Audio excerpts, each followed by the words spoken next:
Thank you, Monica. Thank you all for being here today. I'm happy for the large audience. I will continue now with the policy messages that are in this report.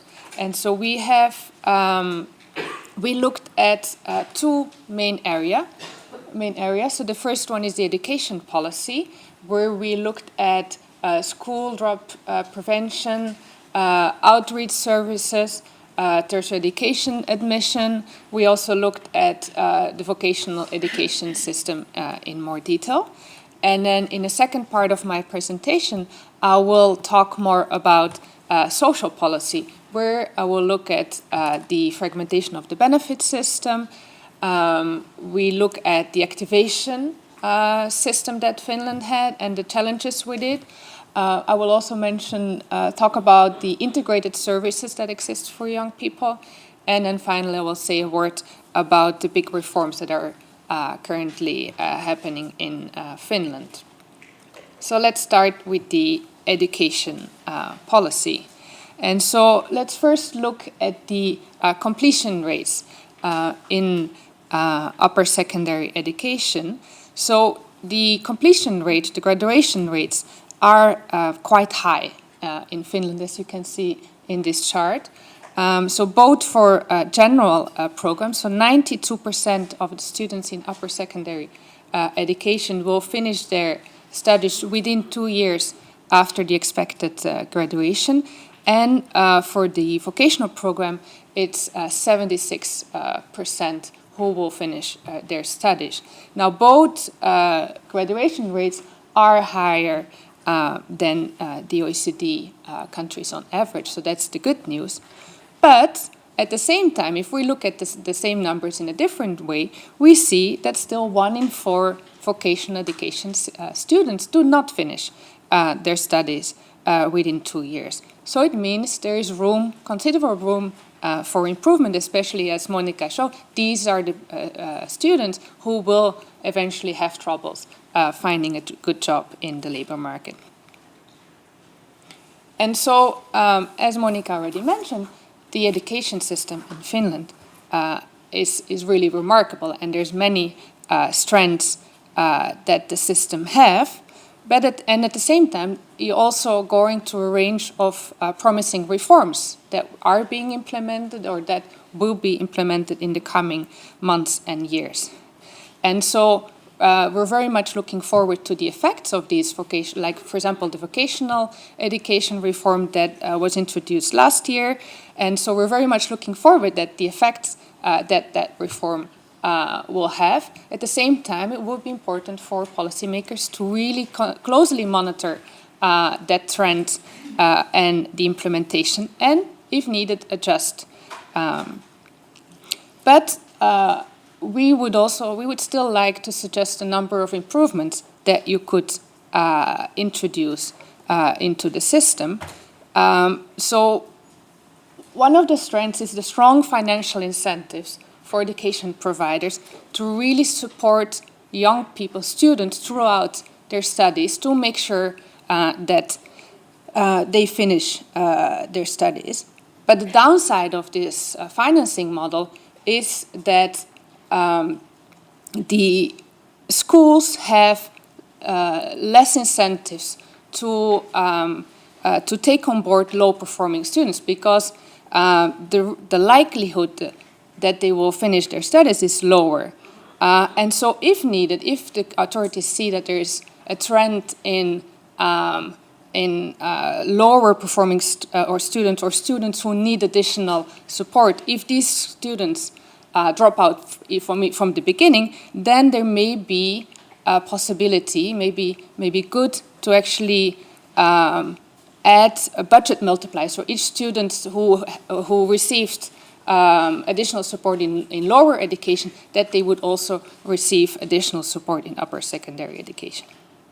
Now, a second strength of the system is that you really have a good career student counseling throughout the education system. And if we look at the figures, around 80% of 15-year-old students participate in some form of career guidance.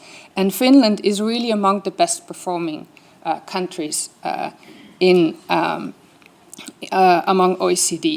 Now, when we spoke to career counselor, we still realized, okay, it is very important because those students who do not take a good decision about which career to follow, they're much more likely to drop out. So it is really crucial. And for example, if we look at the United States and Denmark, they have been introducing cross-age peer counseling, where students in upper secondary education guide the lower secondary education students to take good decisions before entering the upper secondary education. So that could be an approach that could also be interesting for Finland. Now, a third major strength of the system is that you have a big support network outside the schools, because these networks, they can address problems that students encounter outside the school. And so you have youth outreach workers, there's youth workshops, you have integrated services of the ohjaamos, you have also comprehensive support for young men who are excluded from the military service. So it's really, from other OECD countries' perspective, it's very impressive, the range of services you offer to young people in Finland. But as I mentioned before, it's not this situation is not the same in all regions in Finland. And so it would really be important to make sure that you expand those support networks, because they're really very valuable, and especially for the low-skilled, for the more disadvantaged young people, they really need these services. So it is really a call to make sure that all regions are properly served, and if, because of the distance region, some digital services can already help them to give some first support. But as mentioned before, of course, digital services are not enough. You need to make sure that you also have face-to-face support. And then a final recommendation that we would like to make is to raise the compulsory schooling age to 18 years. The reason why is because that would limit the myopic behavior of young people to start working early on because they don't want to, at the age of 16, they think, I've done enough with school, let's start working. But we see that it's actually those low-skilled workers that are having serious troubles. And so we believe that expanding the compulsory schooling age to 18 years can make a real big difference, because young people, they can become much more mature from between 16 and 18. They can completely change their view on the world in just 2 years, and you can actually you can really reach the more disadvantaged part of the population. And then a second topic that I would like to discuss today is the very selective admission system for the higher education. So on this chart, it shows you Finland in red. 67% of the applicants to tertiary education are rejected each year, compared with an OECD average in white, 30%. So Finland has the most selective higher education system among OECD countries for which we have data available.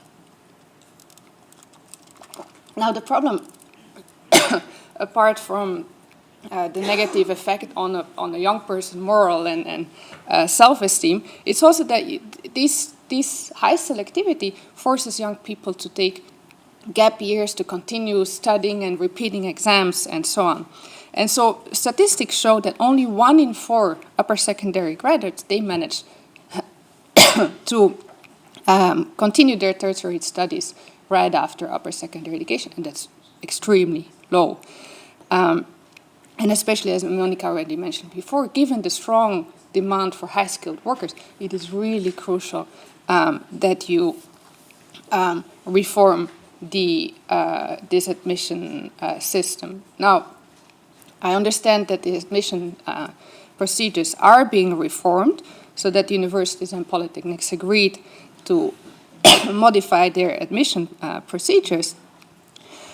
But beyond that, we also suggest that Finland expands the capacity of its higher education system so that you really give all young people who would want to continue their studies, that you really give them a chance as soon as they leave post-secondary education to continue in the higher education. And so first of all, expand the capacity. And there, because I understand it's a regional issue, so really try to expand there where the students want to go. There could also be ways for students to more flexibly switch between programs, and it could be important to allow for the recognition of prior learning.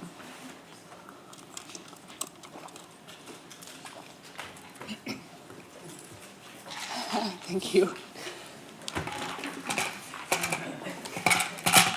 Finish. Yeah. Thank you. No, it's okay. Okay.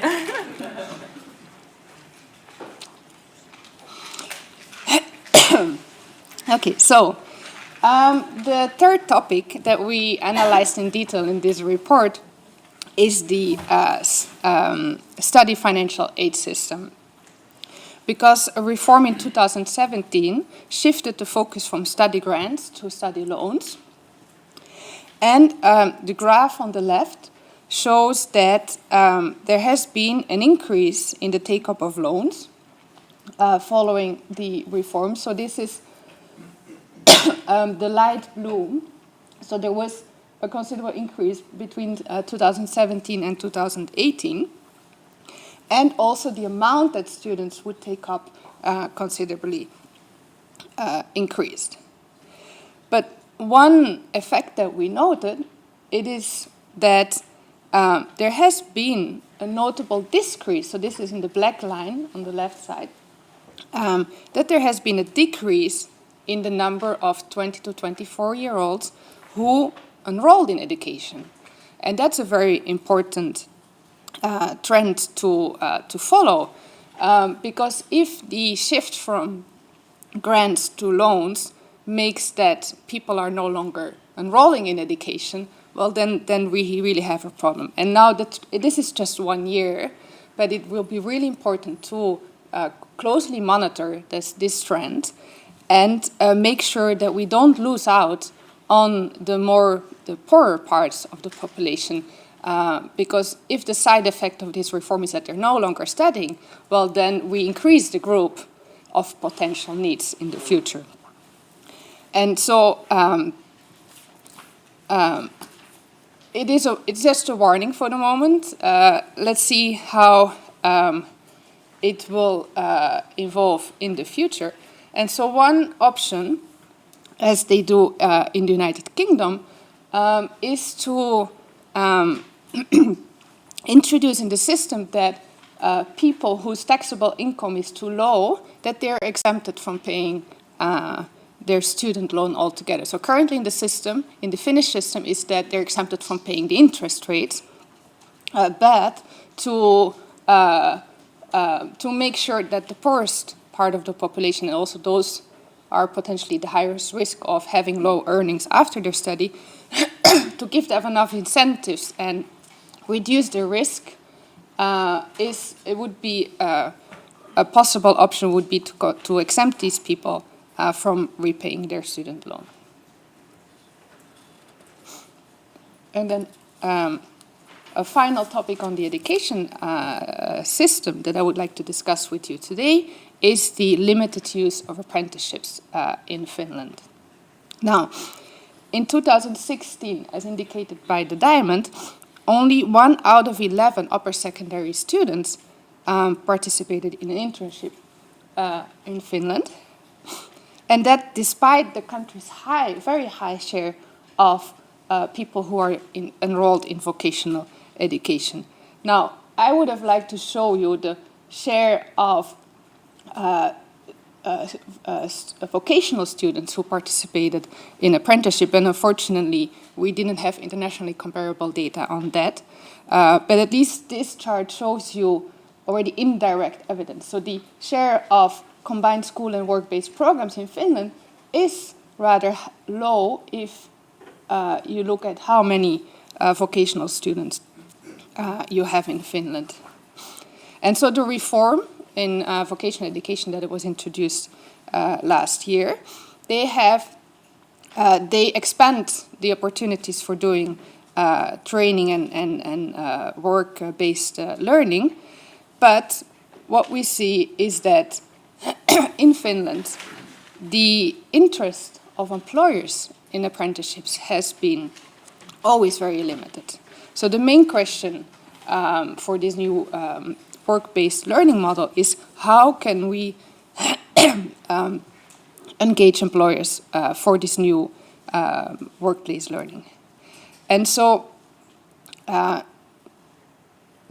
OECD has been working with many countries on this aspect and how to promote the collaboration with employers. And from those lessons, we learned that it is essential to involve the social partners from the very beginning. So already from the moment that you develop these workplace learning schemes, because employers, they're in a very strong position to see whether these curricula meet the labor market needs.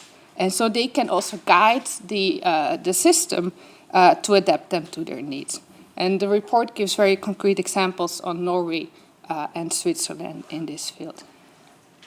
Secondly, the competition between apprenticeship and different learning agreements, training agreements, it has to be first, because otherwise there's no reason for employers to participate in apprenticeships, because they can just wait until the education system delivers the student and then they train them on the jobs. So the apprenticeship must be really of high quality to be able to compete with alternative pathways. And then third, so the employers, of course, they will only participate if for them the benefit outweighed the cost. So it would be worth for Finland to undertake, and maybe this is ongoing, but to undertake a cost-benefit analysis to better understand what are the costs for the employers and what are their benefits, so that based on that analysis, you can make a choice on how better support the employers.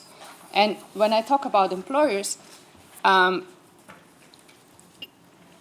government has to be cautious with financial support, because we learn from other countries that financial support like universal tax breaks or subsidies are not necessarily very helpful. What is really helpful is to support employers in developing the training capacity, to make sure that they have the capacity to train apprenticeship or other, like for example, reducing administrative costs. And especially if you want to engage the smaller companies, these aspects are very important.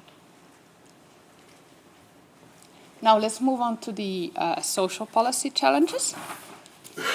So first of all, public expenditure on social benefits in Finland is the second highest among all OECD countries.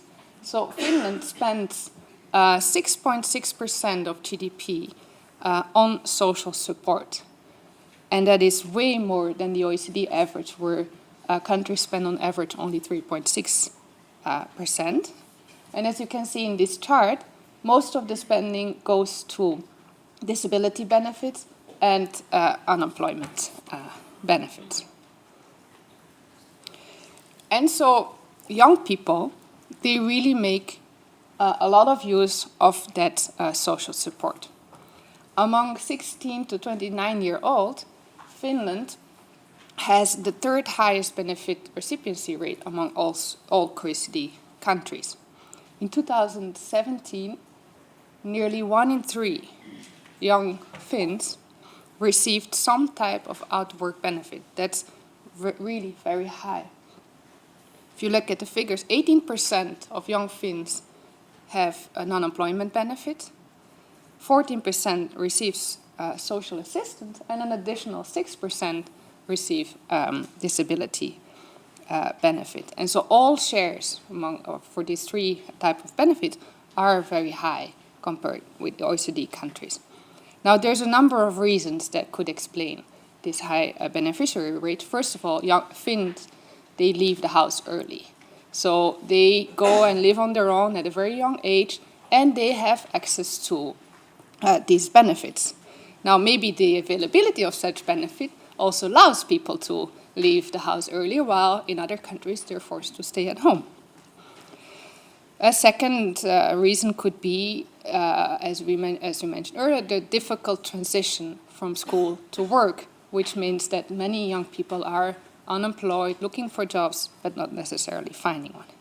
And then a third reason is that there may be benefit traps, which actually keep these young people on benefits, and they give them little interest or incentives to move out of the benefit. Now, at the same time, these high benefit rates are not new. This has always been the case. It's the certain features of the social security system that actually allows so many young people to stay on benefits.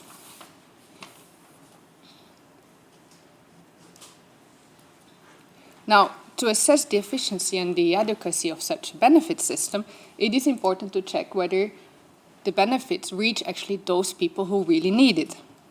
Right? And so the graph on the left shows that young Finns are much more likely to receive benefits than youth in all other in OECD countries on average. So that's the any benefits.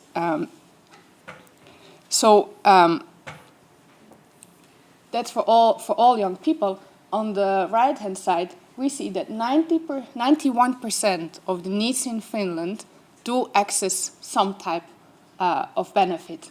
50% are on unemployment benefits, 50% also receives housing benefit. So it really shows that those young people who need it, they do receive benefits. So that's a positive message from this chart. The system really reaches those young people who are in need of support.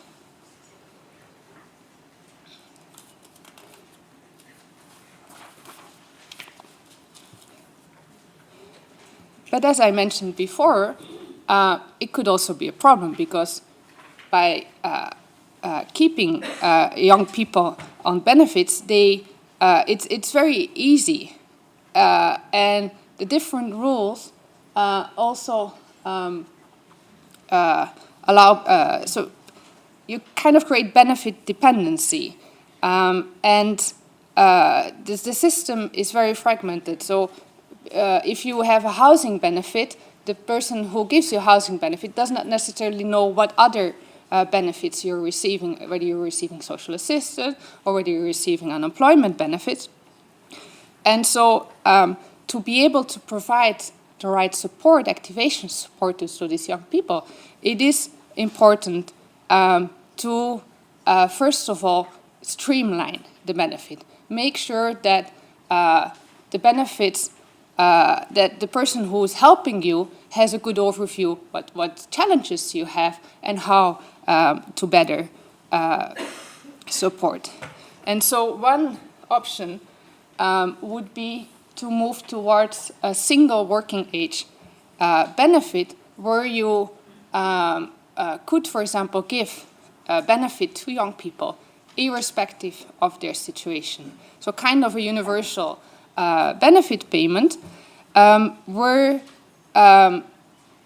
young people no longer need to make a choice, because currently when you leave school, you have the option to start receiving social assistance. You get 450 euros per month. On the other hand, if you would like to start studying, you only get 250, and the rest you need to either work or you need to take a loan. So for a young person, it could be much more interesting to be on social assistance than to continue working. So for to avoid that choice and negatively influence the choice of young people, it may be more interesting to have this one single benefit, and then, as I will talk about in a second, to make sure that you activate young people, that you support them to find a job or to continue working or to continue studying. Because what we see in Finland is, despite the very generous and very elaborate benefit system, poverty rates are very high among young people in Finland. In 2017, 20%, so 1 in 5 of the 16 to 29-year-old in Finland lived in a household in poverty, with poverty measured as 60% of the median income, which is a common definition of poverty. Now, this chart shows you also that poverty rates among the working age population, so it's the black square, and the poverty rates among senior population in Finland, they're both below the OECD average. So it's really poverty rates among young people is where it is problematic. And that despite the very generous benefit system in Finland.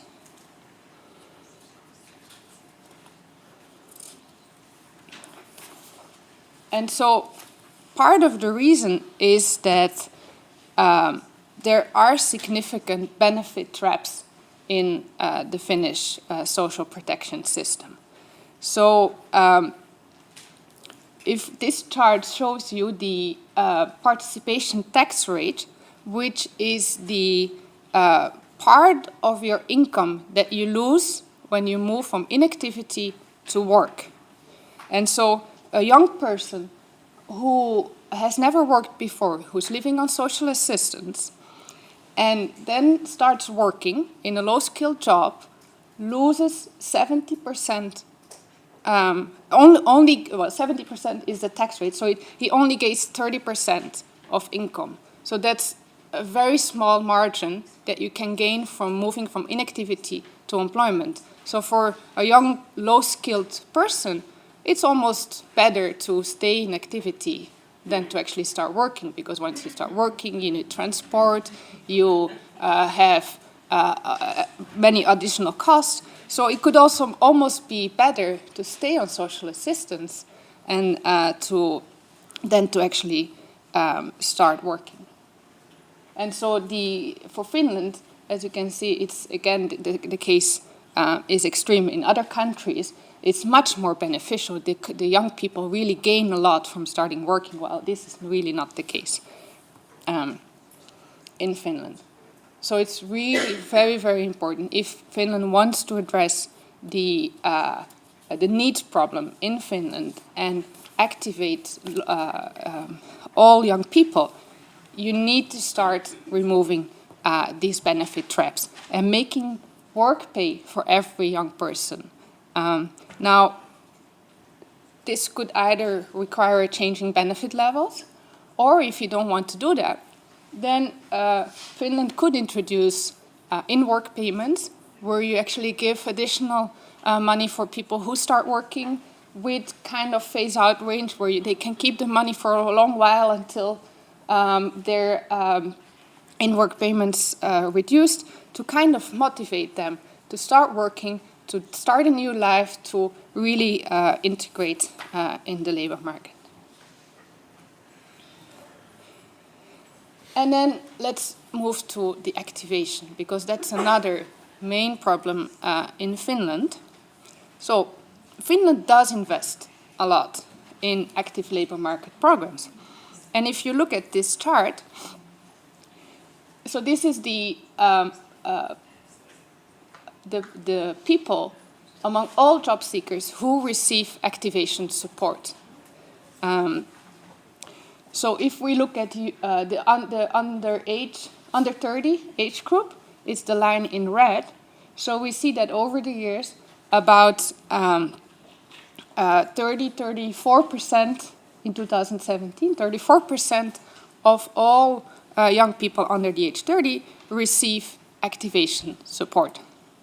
Now, it's still twice as high as the older age groups. So in a sense, it's good. There's a lot of activation among young people. But again, if you look at the statistics from the other side, it means that 2 out of 3 young people who are job seekers do not receive support. And that's amazing. 2 out of 3 job seekers, young job seekers, do not receive any support. So it really shows that there's a lot of room to improve the activation of these young people, because we're talking about young people who may have challenges, many different challenges, who need support to find a job. They need maybe housing, they have maybe a young child, they need childcare support, they need, maybe they have health problems, they have mental health problems, they need psychological support. But these figures show that they're not receiving the right support. And so, especially given the Finland's generous benefit system, you need to compensate that generous benefit system with a very strong activation approach. And so, regardless the program, so regardless the benefit they receive, these young people really need proper support, proper activation support, integrated activation support, because some people may receive employment support, but if their other problems are not dealt with, housing problem, they will not find the job either. So when I talk about activation support, it's not just providing employment support, it's really tackling all the challenges that they face in finding a job. And so there are quite a lot of programs available, but there's actually very little evaluation of the existing programs. So to make proper decisions about which programs to expand, which programs to drop, it would be worth to evaluate those programs and really make concrete decisions. And so, with all these challenges ahead, at the same time, Finland is going through major reforms. And so the original plans for this administrative and regional government reform actually were not addressing all the challenges that I've just mentioned. And on the contrary, they were actually making these challenges more difficult to address, because the reform would have reinforced the disconnection. So we have a disconnection between benefits, which is a national matter, and then you have the employment services, which would become a regional matter. So it kind of created an additional disconnection in the system between services and benefits on the other hand. At the same time, it would reform the whole system and administrative reform, but currently many of the initiatives have found a municipal way of working. If you look at the OJAMOs, they actually, at a municipal level, at a local level, they manage to connect the different services. And by restructuring the whole reform, you bring in danger the financial resources of these institutions, and they have to start all over again. So, as the government is currently negotiating about a new government reform, we would like to remind that there's very important elements to consider for this new reform. And so we suggest that whatever form the new reform will take, it is very important to tackle the fragmentation and the activation challenges that I've just mentioned. So these are major challenges in the Finnish social security system, and so whatever reform, it would be very, very important to tackle these challenges. Oh, sorry, I went too quick. Second, it would also be important to invest sufficient money in prevention and early intervention, because with many of the challenges, when you react or when you provide support very early on, you can actually, with very little money, you can make enormous changes. As I mentioned before, it would be important to invest in monitoring and evaluating of policy reforms, which happens too little in Finland. And then if the government decides to continue with the outsourcing of the health, social and employment service, there's many countries who have done such reforms.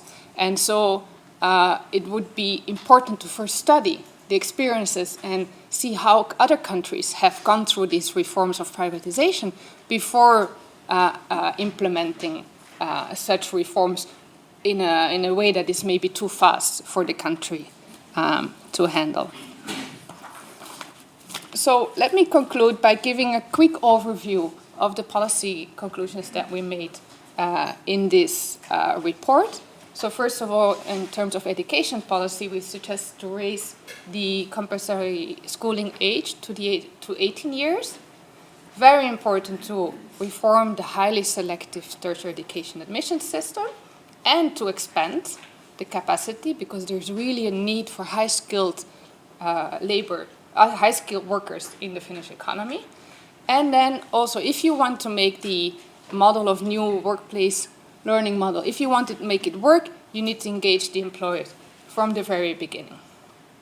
In terms of social policy, as I stressed a few times already, make sure work pays for every young person, and especially for the low-skilled, because for those young people, it often does not pay to work.